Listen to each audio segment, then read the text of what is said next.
Assalamualaikum warahmatullahi wabarakatuh.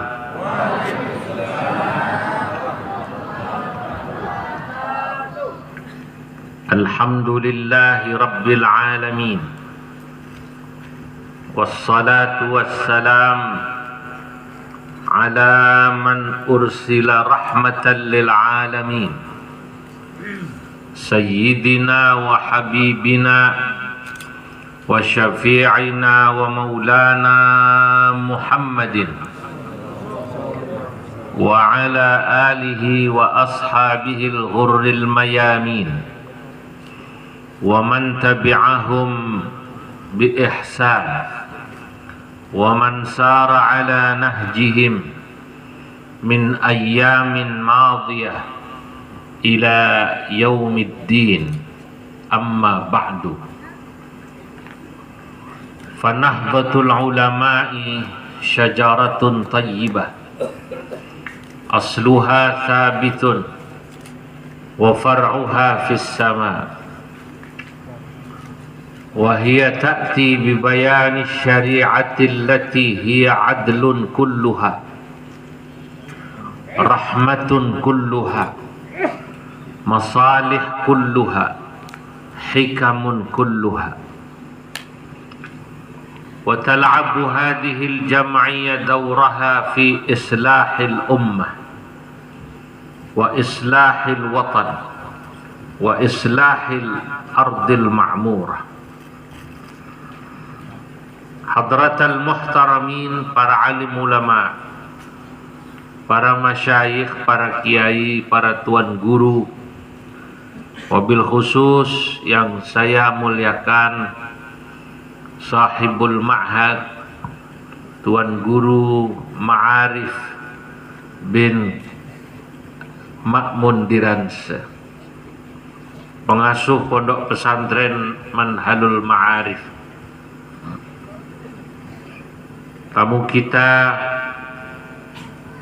Syekh Muhammad Hasan Al-Awlaqi alladhi ja' min Yaman, yang datang dari Yaman. Al-iman Yamani wal hikmah Yamani. Pengurus PWNU yang membersamai saya ini tuan guru Idhamiluddin, wakil sekretaris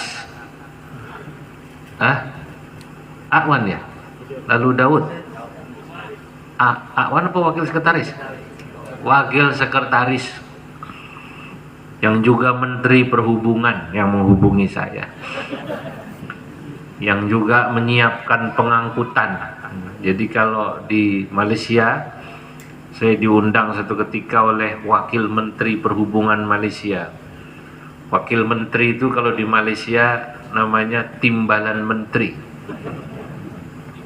Perhubungan, Wakil Menteri Perhubungan kalau di Malaysia itu namanya Timbalan Menteri Pengangkutan.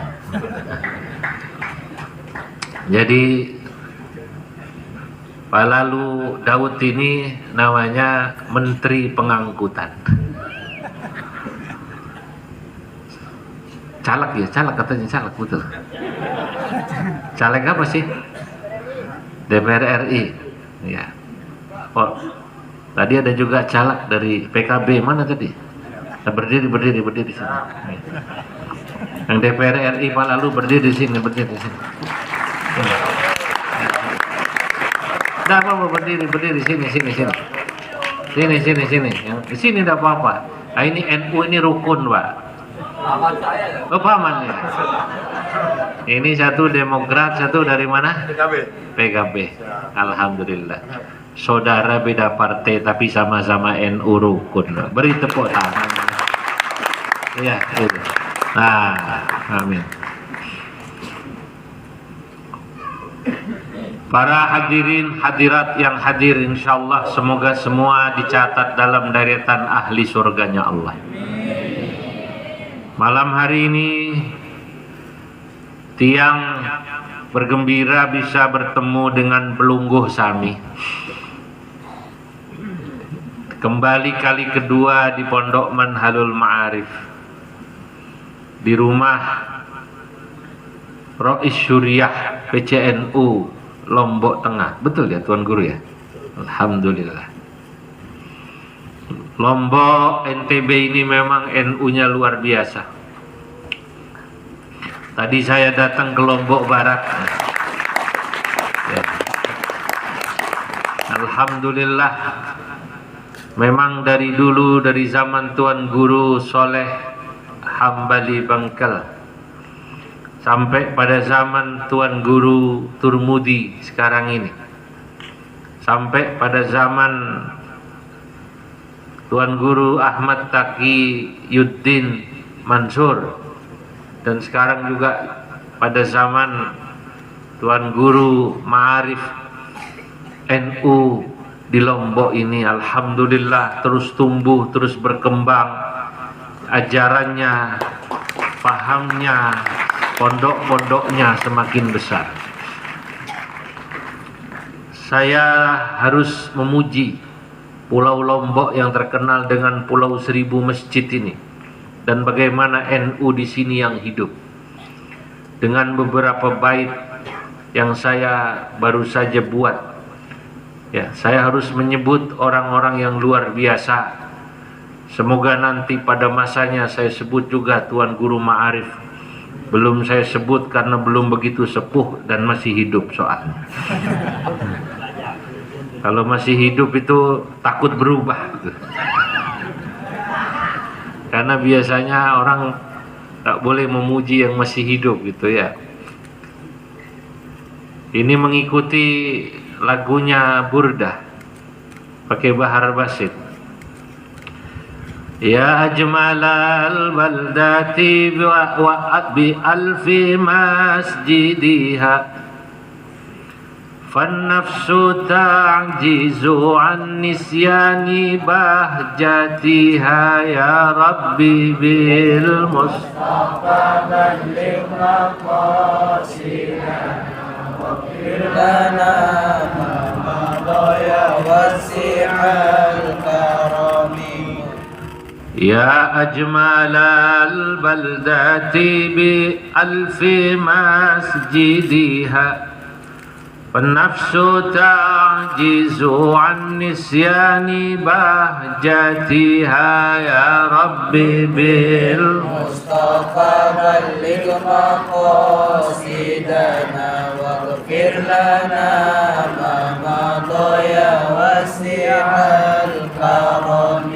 وصالح حنبلي أهم مرجعنا في نهضة العلماء ونشر منهجها يا ربي بالمصطفى بلغ مقاصدنا واغفر لنا ما مضى يا واسع الكرم وشيخنا ترمذي عظم مكانته أحمد تقيما لظهر نهضة يحركها يا ربي بالمصطفى بلغ مقاصدنا واغفر لنا ما مضى يا واسع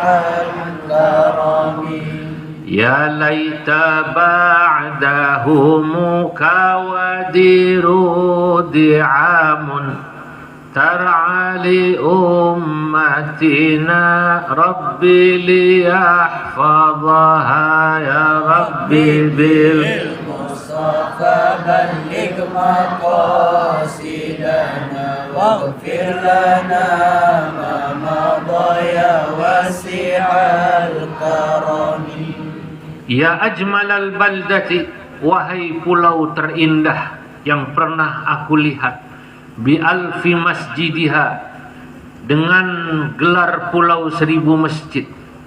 An-nafsu ta'jizu, diriku ini tak mampu, an nisyani bahjatiha, untuk melupakan keindahanmu, wahai pulau Lombok.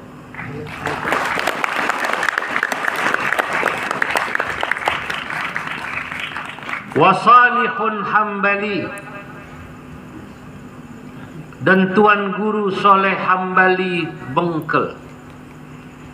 Ahammu marja'ina, adalah tokoh penting yang kami jadikan rujukan fi nahdlatil ulama wa nashri manhajiha, terutama dalam perjuangan dan penyebaran faham aswajanya Nahdlatul Ulama. Wa Syekhuna Turmudi, begitu juga Tuan Guru Turmudi Badruddin. Azim makanatahu, muliakanlah keberadaan beliau, muliakanlah posisi beliau. Ahmad Taqi man li nahdhatin yuharrikuha, almarhum Tuan Guru Ahmad Taqiyuddin Mansur, man li nahdhatin yuharrikuha, adalah muharrik, penggerak NU yang patut kita teladani dan insya Allah dilanjutkan oleh Tuan Guru Ma'arif. Beri tepuk.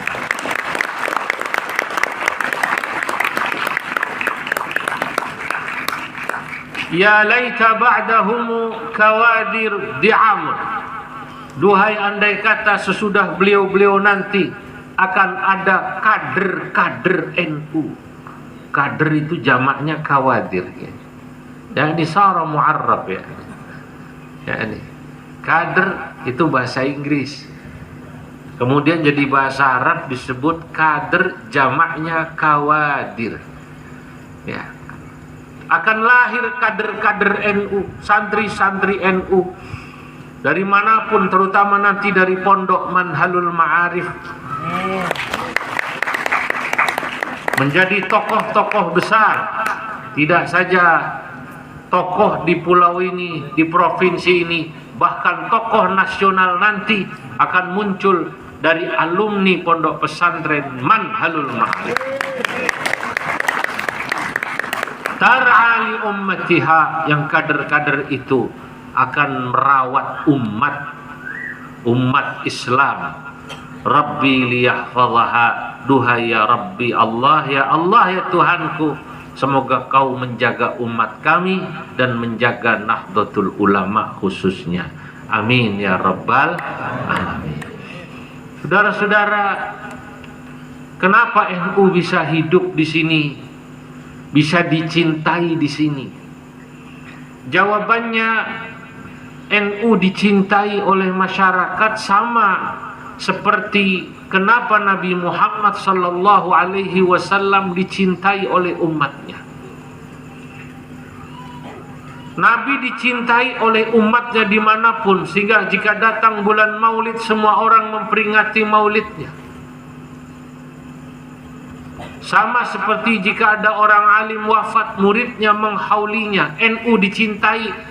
Tiga hal ini sama disebabkan karena Nabi mengikuti akhlaknya Allah. Nabi dicintai umatnya li'annahu qad takhallaqa bi akhlaqillah, karena Nabi mengikuti akhlaknya Allah Subhanahu wa taala. Kalau Allah dalam Al-Qur'an disebutkan memiliki sifat Ghafurur Rahim, maka Nabi juga mengikuti Allah dari sisi akhlak Raufur Rahim. Siapa yang pemaaf, siapa yang pemaklum, siapa yang kasihan sama umat, insya Allah dicintai umat. Nah, para ulama ini yang kita holi, kenapa bapak-bapak, ibu-ibu, pelungguh sami datang ke tempat ini? Itu karena pelungguh pastikan melihat Tuan Guru Ma'arif. Betul apa tidak? Beliau ikhlas mengajar Anda semua. Kenapa ikhlas? Ya karena kasihan melihat umat ini harus dirawat. Tadi di pengajian haul Tuan Guru Taqi saya bilang, saya berharap Tuan Guru Ma'arif menjadi sesepuh yang ngajar Rabbaniyin, yang ngaji ini. Umat ini harus dirawat ini, Pak. Lah, santri akan melihat keikhlasan kiainya yang ikhlas mengajar ngaji ini. Lah, begitu juga Nabi. Nabi itu sama umatnya kasihan, sayang. Kadang-kadang Nabi ya dapat kiriman makanan, minuman. Ini cerita sahabat Abu Hurairah dalam kitab Riyadhus Shalihin. Minum susu, dapat satu semacam gelas besar gitu dari sahabatnya. Nabi tidak meminum susu itu. Nabi tengok sahabat-sahabatnya yang tidur tinggal di suffah, ahlus suffah, di pinggir Masjid Nabawi, atau di bahasa Lomboknya apa itu? Suffah. Teras. Yang mereka tidak punya rumah. Kata Abu Hurairah, Masya Allah, saya itu sudah 2 hari tidak makan. Sampai saya seperti orang ayan. Orang bilang, Abu Hurairah junun, wa ma bi junun. Abu Hurairah sudah mulai gila, padahal aku tidak gila, kata Abu Hurairah. Tapi sesungguhnya yang ada diriku lapar, karena beberapa hari tidak makan. Nabi dapat kiriman susu. Itu Nabi tahu kalau sahabat-sahabat seperti Abu Hurairah ini belum makan. Nabi keluar. Maka dikumpulkan itu ahlus suffah. Diberikan ini minum susu. Tapi Abu Hurairah berharap awalnya dialah yang dahulu mendapat susu itu. Tapi Nabi tidak. Abu Hurairah, coba kau berikan orang-orang yang lain dulu. Kata Abu Hurairah, ya Rasul, saya ini belum makan kok disuruh ngasih orang. Bagaimana kalau habis nasib saya ini? Tapi inilah nanti mukjizat Nabi. Susu yang sebenarnya hanya segelas besar itu diminum orang banyak, tidak habis-habis. Sampai terakhir Abu Hurairah minum. Kata Nabi, isyrab, minum. Isyrab, minum lagi Abu Hurairah. Demi Allah saya sudah kenyang ya Rasulullah. Itu mukjizat. Itulah berkahnya Nabi Muhammad sallallahu alaihi wasallam. Tapi ini bentuk cinta Nabi sama umat. Pernah lagi dalam Sahih Bukhari diceritakan oleh Jabir bin Abdullah. Jabir bin Abdullah bercerita, lamma hufiral khandaq ra'aitu Rasulullah sallallahu alaihi wasallam khamarsan. Ketika perang Khandaq, perang di mana dibuat parit untuk mencegah masuknya pasukan koalisi Al-Ahzab masuk kota Madinah yang atas usul sahabat Salman Al-Farisi, kerja bakti semua orang. Jabir bilang, lamma hufiral khandaq, ketika parit digali, aku melihat perut Rasulullah itu melempit saking lapar. Fangkafatu ila imraati, saya pulang menemui istri saya. Saya tanya istri saya, istri kalau bahasa Lomboknya apa? Senina. Hah? Senina. Senina. Senina. Sebinian. Saya belum punya sebinian orang sini, jadi tak tahu bahasanya. Ya. Ya. Syekh Muhammad ini matazawwaja bi Lombok. Berarti Lombok. Jadi, zaujayani fi lughati Lombok sebinian. Sebinian. Labudda laka min sebinian min Lombok ya. Mali wahidah. Jabir balik menemui istrinya, sebiniannya. Kau punya makanan apa? Wah, tidak ada apa-apa ya Rasul. Ya Rasul, wahai suamiku, hanya ada buhaimah dajin, ada kambing kecil, dan kita punya gandum sekitar 2 kilo. Memangnya ada apa? Kata Jabir, aku lihat Rasulullah sallallahu alaihi wasallam terlihat lapar sekali ketika kerja bakti di sana. Terus coba Kau giling gandum, kita buat roti. Aku akan potong kambing kecil, nanti kita buat makanan, kita undang Nabi makan di sini. Masya Allah, itu akhlak. Akhlak sahabat, seneng undang tamu. Sama seperti Tuan Guru Ma'arif, seneng undang tamu. Saya ini baru nyampe langsung diajak ke sini. Sehari udah 3 kali ceramah ini. Saking seneng undang tamu. Tapi beliau ini wali. Tadi saya di mobil dengan lalu Daud pikir yang enak makan pisang goreng, betul ya? Sampai sini sudah ada pisang goreng, masya Allah. Saya tidak tahu yang wali beliau apa saya ya. Luar biasa. Tidak janjian tadi kan, tidak ya? Itu tidak, masya Allah. Singkat cerita, kambing dipotong. Kambing dipotong. Gandum digiling, dibuat roti. Sesudah siap masak, kambing dibuat seperti gulai. Seperti, kalau di sini apa? Gulai ada ya? Ya, bebalung bukan ya? Di sini apa namanya? Bebalung, gulai. Sama roti. Jabir balik menemui Nabi yang masih kerja bakti. Beliau berbisik pada Nabi, ya Rasulullah, di rumah saya ada makanan sedikit. Saya potong kambing kecil, ada gandum sekitar 2 kilo, saya buat roti. Idzan, kalau begitu saya mengundang engkau wa nafarun ma'aka, dan beberapa orang lah, 10, paling banyak 15, untuk makan bersama saya di rumah. Bisik-bisik, fasarartuhu, kata Jabir, aku berbisik pada Nabi. Dan Jabir sudah tahu kalau makanan ini sedikit. Karenanya Jabir tidak mengundang banyak orang.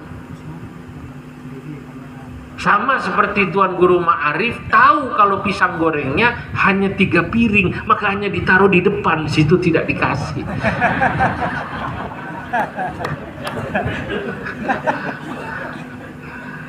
Tapi ikhlas ya? Ikhlas? Belum gosami ikhlas? Ikhlas, alhamdulillah, baik sekali. Orang Lombok ini dari wajahnya wajah ahli surga semua. Dari wajahnya soleh-soleh. Terlihat rata-rata Al-Quran di luar kepala semua. Di luar kepala itu artinya kepala di mana, Quran di mana. Nah, saudara-saudara, begitu Nabi diundang untuk makan ke rumah Jabir, padahal Jabir berbisik agar datang dengan beberapa orang saja, karena makanannya terbatas. Paham ya? Apa yang terjadi? Tiba-tiba Nabi mengumumkan kepada halayak ramai, ribuan orang. Ya seperti inilah, hampir 1000. Ya ahlal khandaq, hai orang yang kerja bakti, inna Jabiran qad ja'ala lakum su'ran fahayya hala bikum. Orang yang kerja bakti, Jabir sedang membuat makanan buat kita semua. Ayo kita datang ke rumah Jabir rame-rame. Kata Jabir melihat itu, matilah aku. Kata orang Jawa, modar. Kalau kata orang Lombok apa itu? Hah? Peneng sama. Hah? Galak. Pokoknya begitulah. Galak. Keringat dingin keluar. Kenapa diumumkan ini? Makanan cuma sedikit oleh Nabi diumumkan. Bingung Jabir. Masya Allah. Bayangkan waktu itu belum ada warung Padang, belum ada warteg, belum ada orang yang jual nasi apa itu yang pedas, puyung. Hah? Nasi balap belum ada. Ini kalau orang datang semua bingung. Nabi tahu dari wajah Jabir kegelisahannya. Nabi bilang pada Jabir, Jabir kau pulang, jangan kau keluarkan makananmu sebelum aku datang. Labbaik ya Rasulullah. Balik Jabir sambil harap-harap cemas, dak dik duk. Aduh, bagaimana? Dia bingung. Istrinya bilang, ada apa bang? Ya, tunggu aja lah tanggal mainnya. Bingung ini. Tak lama sami'a jalabatar rijal. Jabir mendengar suara gemuruh orang datang. Orang kalau datang 10 dengan 1000 suaranya beda apa lain? Beda. 1000. Bro. Dia keluar. Masya Allah. Kalau bahasa kitanya itu. Nanti dalam syarah Sahih Abi Jamrah itu, Sahih Bukhari ya, Sunan Abi Jamrah apa yang di dalam Abi Jamrah, ya Imam Abi Jamrah menjelaskan yang datang sekitar 1000. Sahabat menunggu di luar. Nabi masuk dulu ke rumah Jabir. Mana makananmu Jabir? Roti sudah ditata. Lalu di sini ada tungku isinya kambing itu. Sampai di situ Rasulullah Shallallahu Alaihi Wasallam mendoakan roti tersebut, mendoakan gulai, semacam gulai ya persisnya, dalam burmah tungku. Fabasaqa Rasulullah Shallallahu Alaihi Wasallam wa baraka fi. Berkah. Orang yang di luar suruh masuk, ambil satu-satu, ambil roti di atasnya dikasih daging, ambil roti. Semua 1000 orang kurang lebih. Jabir bilang ini demi Allah tidak masuk akal. Wallahi inna burmatana lataghittu kama hiya wa inna ajinana la yukhbazu kama huwa. Demi Allah semua itu orang makan, tapi tungku saya tidak berhenti bergolak. Artinya daging kambing tidak habis-habis. Wa inna ajinana, dan roti saya tidak habis-habis. Fenomena apa saudara-saudara? Inilah fenomena berkah. Itu karena kasihannya Nabi. Susu sedikit dimakan, diminum cukup. Roti, daging sedikit cukup. Ya karena Nabi tadi punya rasa kasihan. Kalau beliau egois ketika dibisiki oleh Jabir, ya Rasul ada daging kambing, saya masak sedikit, berkenan kau bersama 10 saja atau 15 orang bersamamu. Kalau Nabi egois, Nabi berangkat sendiri. Kemana ya Rasul? Jangan ngomong-ngomong lu, jangan ngomong-ngomong. Jangan bilang-bilang, betul atau tidak? Itu kalau Nabi egois. Tapi Nabi tidak. Nabi umumkan. Karena Nabi tahu Allah Maha Kasihan. Karena yang kerja bakti itu banyak. Makanya saya kasihan tadi pisang goreng yang hanya 3 piring. Saya tidak makan semua. Saya makan 1 saja. Semoga nanti kalau sudah saya ludahin cukup buat 1000 orang. Insya Allah cukup. Cukup ya. Laqad ja'akum rasulun min anfusikum azizun 'alaihi ma 'anittum harisun 'alaikum bil mu'minina raufur rahim. Sungguh telah datang kepada kalian rasulun min anfusikum, rasul yang datang dari bangsa kalian, bangsa manusia, bangsa Arab yang sama sisi kemanusiaannya.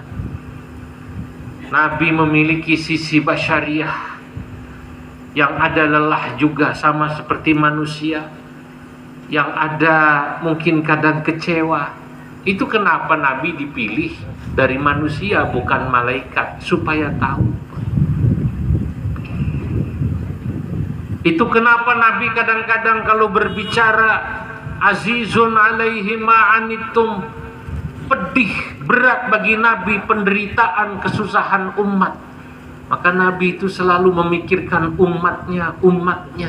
Tidak pernah Nabi, saudara-saudara, berbicara pada umatnya kecuali sesuatu yang kira-kira dipahami oleh umatnya. Saudara-saudara hadirin, dari sejarah ini cukup. Biar tidak jatuh. Ini tidak usah. Itu tidak usah pakai wasilah, langsung saja. Takut jatuh. Nabi itu kalau bicara dilihat umatnya, Pak. Kalau sahabatnya yang pintar-pintar, Nabi bahasnya tinggi-tinggi agama itu.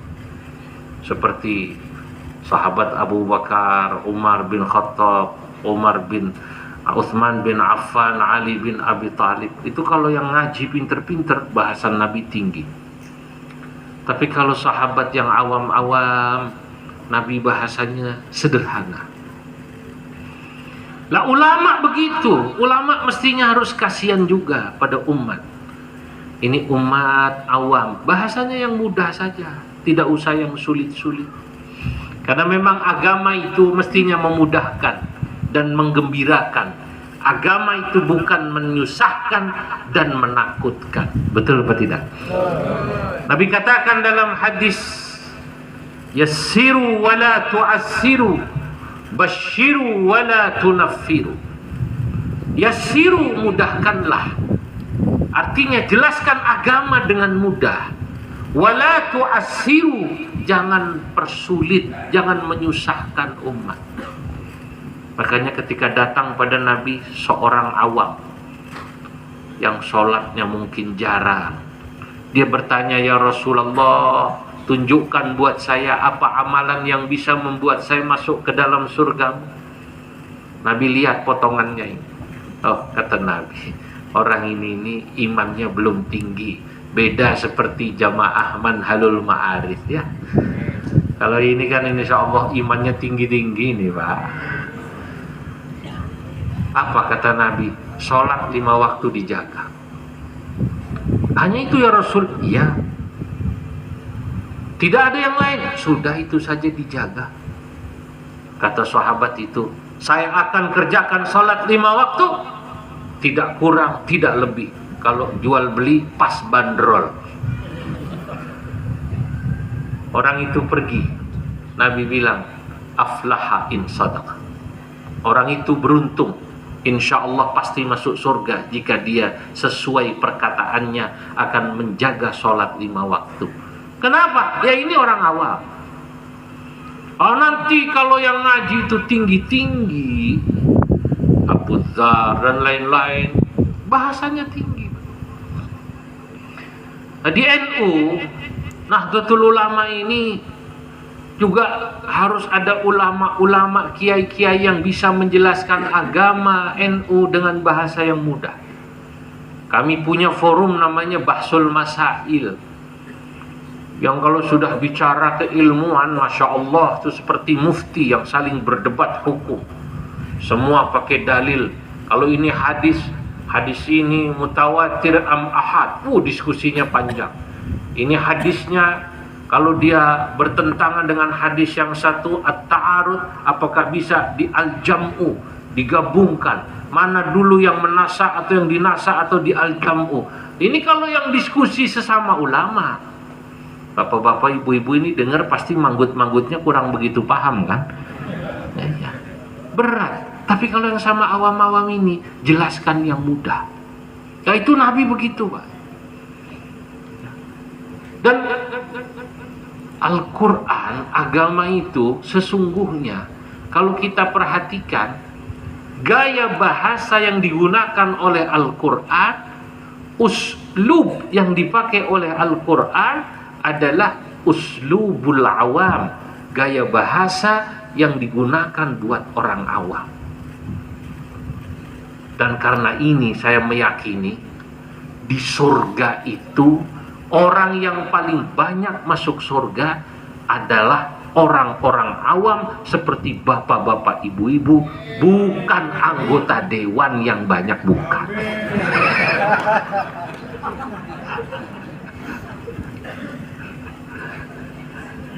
Lu betul apa tidak? Lebih banyak orang awam, rakyat yang masuk surga, apa pejabat, bupati, atau termasuk tuan guru kira-kira? Menurut saya tuan guru, mohon maaf, dengan segala kerendahan hati, menurut saya lebih banyak orang-orang biasa, orang awam yang masuk surga. Mungkin daripada para kiai, daripada tuan guru, apalagi daripada caleg anggota dewan. Kenapa? Ya karena memang orang awam lebih banyak jumlahnya. Paham apa tidak? Bukan berarti caleg tidak bisa masuk surga, apa lalu? Ya. Bukan berarti tuan guru tak bisa masuk surga. Ini cuman mana yang lebih banyak. Itu sama seperti kalau saya mengatakan di surga itu nenek-nenek, kakek-kakek tidak bisa masuk surga. Walaupun dia di dunianya rajin sholat, rajin ngaji. Loh kenapa Pak Kiai? Ya karena surga itu tempat pembalasan, tempat keindahan. Kalau di surga ada nenek-nenek dan kakek-kakek, merusak pemandangan. Loh betul apa tidak? Di surga nggak ada orang tua, nenek-nenek, kakek-kakek, tidak ada. Tapi nenek-nenek, kakek-kakek yang rajin ngaji, insya Allah masuk surga lah. Tapi bukan datang dalam bentuk nenek-nenek, kakek-kakek. Insya Allah yang sepuh-sepuh ini nanti masuk surganya muda kembali, umurnya antara 20 sampai 30, datang dalam bentuk wajah yang glowing. Itulah makna firman Allah, uruban atroba. Semua akan masuk surga, orang-orang mukmin, orang-orang soleh seperti yang hadir ini, datangnya ke surga mudah kembali. Maka hadirin, kumpul sama orang biasa, orang awam, menjelaskan agama dengan bahasa awam, itu memang mestinya misi Quran begitu. Itu kenapa Al-Quran, kalau kita perhatikan, lebih dari 60%-nya menggunakan uslub gaya cerita. Oh, isinya cerita semua Quran itu. Cerita Nabi Adam, betul apa tidak? Dengan Ibu Hawa. Ketika baru diciptakan, malaikat bertanya, itu kan cerita. Wa idh qala rabbuka lil malaikati inni ja'ilun fil ardi khalifah. قالوا أتجعل فيها من يفسد فيها ويسفك الدماء ونحن نسبح بحمدك ونقدس لك قال إني أعلم ما لا تعلمون قالوا سبحانك لا علم لنا إلا ما علمتنا innaka antal alimul hakim. Itu cerita Allah. Saudara-saudara, ini menunjukkan memang bahwa Allah itu memiliki sifat rahmat. Maka agama diceritakan dalam bahasa yang mudah. Nabi mengikuti apa yang dilakukan Allah, menjelaskan agama dalam bahasa mudah. Kiai-kiai kita, tuan-tuan guru kita, ulama kita di pesantren, di Nahdlatul Ulama juga mengikuti uslub, cara yang dilakukan oleh Rasul, cara yang dilakukan oleh Allah Subhanahu wa Ta'ala untuk menjelaskan agama. Kira-kira pelungguh Sami paham apa tidak apa yang Tiang sampaikan ini? Paham? Kalau paham sudah berarti. Lanjut apa sudah? Nah, itu satu. Makanya para ulama, tuan guru dicintai, makanya NU dicintai, Nabi dicintai, Masya Allah. Ya itu tadi. Karena Nabi kita jadi kenal Allah. Karena Nabi kita mengenal bagaimana sifat rahmatnya Allah. Begitu juga karena ulama kita bisa mengenal Nabi. Karena ulama kita bisa mengenal ajaran Allah Subhanahu wa Ta'ala. Ini yang pertama. Yang kedua, hadirin yang dimuliakan Allah, saya ingin sampaikan tentang bagaimana tantangan umat Nabi di akhir zaman ini. Satu sisi kita harus bersyukur karena umat Nabi Muhammad ini sekarang menyebar di seluruh dunia. Menyebar di seluruh dunia. Itu seperti hadis sahih yang sudah diprediksi oleh Nabi. Dalam hadis Nabi katakan, inna syaitana qad aisa min ayya'budahul musallun fi jaziratil Arab walakin fit tahrishi bainahum wa fi riwayatin fa iyatma' fi syai'in fa fit tahrishi bainahum. Setan ini sudah putus asa Bapak Ibu. Pelungguh Sami melihat bagaimana Islam berkembang luar biasa di seluruh jazirah Arab, sekarang bahkan di seluruh dunia. Tiang bersyukur, alhamdulillah, ditakdirkan Allah bisa keliling 5 benua. Lah, mungkin sudah 50 negara lebih saya datangi. Ini negara darah ini terakhir ini barang. Darah ini darah ya, negara darah namanya. Saya sudah ke Australia, saya sudah ke Selandia Baru, saya sudah ke Amerika, saya sudah ke Kanada, saya sudah ke Uzbekistan, saya sudah ke Azerbaijan, saya sudah ke Jepang, ke Korea, ke Cina, ke Afghanistan, ke Pakistan, banyak tempat saya. Kenapa saya bisa begini? Karena saya dulu mesantren di pesantren. Jadi kalau mau keliling dunia, mondok di pesantren. Insya Allah kalau ilmunya cukup, dia akan bisa keliling dunia. Beri tepuk tangan buat saya. Jadi modalnya sarung. Modalnya apa namanya? Sarung dan ngerti bahasa Arab dikit-dikit. Penting belajar bahasa Arab yang serius. Apalagi Tuan Guru Ma'arif ini alumni Khirrij Saulatiyah. Jangan malu-maluin jadi muridnya Tuan Guru Ma'arif. Nanti pergi umroh haji, ngomong bahasa Arab saja bingung. Orang Indonesia kan begitu Pak, terkenal akhlaknya baik-baik, tidak pernah ribut di Masjidil Haram seperti jamaah haji yang lain. Ternyata bukan semata-mata karena memang akhlaknya baik. Ditanya kenapa tidak ribut kau? Kau sholat didesak, di toilet kau digedor-gedor, kau diam saja. Saya mau ribut, tidak ngerti bahasa Arabnya.